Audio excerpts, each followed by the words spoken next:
Today's video is brought to you by Card Kingdom, and right now you can get this sweet Scoop Soldier sticker when you order over at cardkingdom.com. Just mention in your order notes that you want a Scoop Soldier sticker when you go to checkout.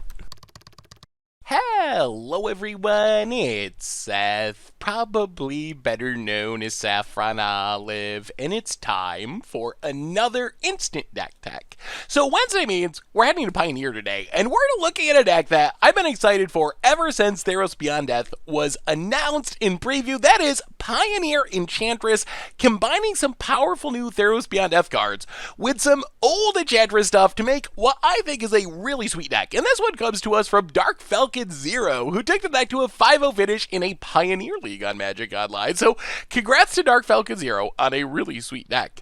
And a quick reminder before we break down Pioneer Enchantress. If you enjoy this deck and you want to see it made into videos, take a minute, click the like button, the subscribe button, leave a comment, anything you can do to support your deck, because whichever deck is most popular gets a shot at being made into videos next week. So Pioneer Enchantress, like most traditional Enchantress decks, is looking to play Enchantresses, creatures that draws cards when an enchantment comes into play or when we cast them, whatever, and use that card advantage to kind of spiral our advantage out of control with removal and some light lock pieces. So the most important piece of this deck are our two Enchantresses. One is a new one from Theros Beyond Death, Setessan Champion. You probably know this one from Standard. Just a 3-mana 1/3 that when an enchantment comes into play, you get to put a counter on it and draw a card. One of the upside of Setessan Champion is not only is it a card advantage engine, but it also ends up being one of the biggest creatures on the battlefield. So after our deck gets going, we can potentially just beat our opponent down with a massive Setessan Champion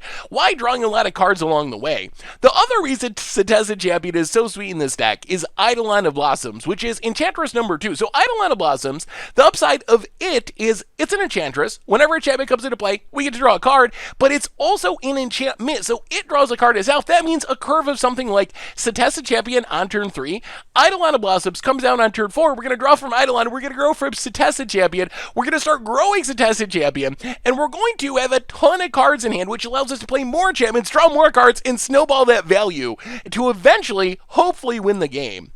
The rest of the creatures in our deck support the enchantment theme. Herald of the Pantheon just gains us some life, makes our enchantments a little bit cheaper, kind of this weird 2-drop ram spell. And then Courser of Crufix is another enchantment creature, so it triggers Setessan Champion, triggers Eidolon of Blossoms, gets cheaper from Herald of the Pantheon, and it's another way we can gain life. So we got a lot of main deck hate for aggro, where we're just going to gain so much life that it's going to be hard for aggro to keep up with that. We also have a new Planeswalker in Calyx Destiny's Hand, which is perfect for the enchantment theme. It's a backup source of card advantage with its +1, letting us dig into our top 4 to grab an enchantment, more removal with the -3, and then eventually, in grindy control matchups if our stuff's dying, we can ultimate it, get back all of our enchantments, and that'll probably put the game away. As far as our enchantments themselves, our big finisher is Sigil of the Empty Throw. So Sigil is kind of Constellation without having Constellation. Whenever we play an enchantment, we get to make a 4/4 Angel. So once we get going and get down our Sigil, we'll cast some cheap enchantments, make a huge board full of angels, and kill our opponent in just a couple of attacks. Otherwise, we got some rampy enchantments to speed things up. Wolf Willowhaven just lets a land tap for an extra mana. Mana Bloom is kind of cute because it bounces back to our hand. It's this weird X enchantment. Comes into play with X counters on it. We can remove a counter from it to add mana, but only once a turn. And then at the beginning of our upkeep, if we have no counters on it, we bounce it back to our hand. So in theory, we can play this with a bunch of counters, use it to make extra mana, or we can just play it for 1 mana with no counters, draw a card with Setessan Champion, draw a card with our Eidolon of Blossoms, next turn pick it up, cast it again for 1 mana, draw some more cards, keep spiraling out of control. So essentially it's 1 mana, trigger all of our Constellation stuff every single turn. Otherwise, we get a bunch of removal, Baffling Head, Banishing Limit, cast out, all ways to exile creatures or any permanent in some cases, and then Sphere of Safety just essentially locks creatures out of the game. We're able to get so many enchantments on the battlefield that even with 1 Sphere of Safety, it's going to cost our opponent 6, 7, 8 to attack with a single creature. So it's basically impossible for aggro creature decks to get through. And once we have multiples, it literally just makes it so our opponent cannot attack us with their creatures, which in some matchups is absolutely insane and game winning on its own. Mana base wise, a bunch of dual lands, including some scry lands. You probably noticed deck's not doing much on turn 1, so we can definitely afford a Temple of Plenty to kind of set things up playing the tap land. Some basic lands in the sideboard. We get a ton of hate for the top tier meta decks. Deafening Silence for Lotus Breach, Gideon's Intervention for for Dimir Inverter. Rest in Peace kind of goes both ways and hits on both of those decks. Nyx Fleece Ram for aggro. Starfield the Nyx to get back enchantments and grinding matchups. Just be warned, Starfield is great, but there's also risk to turning our enchantments into creatures because then they die to creature removal.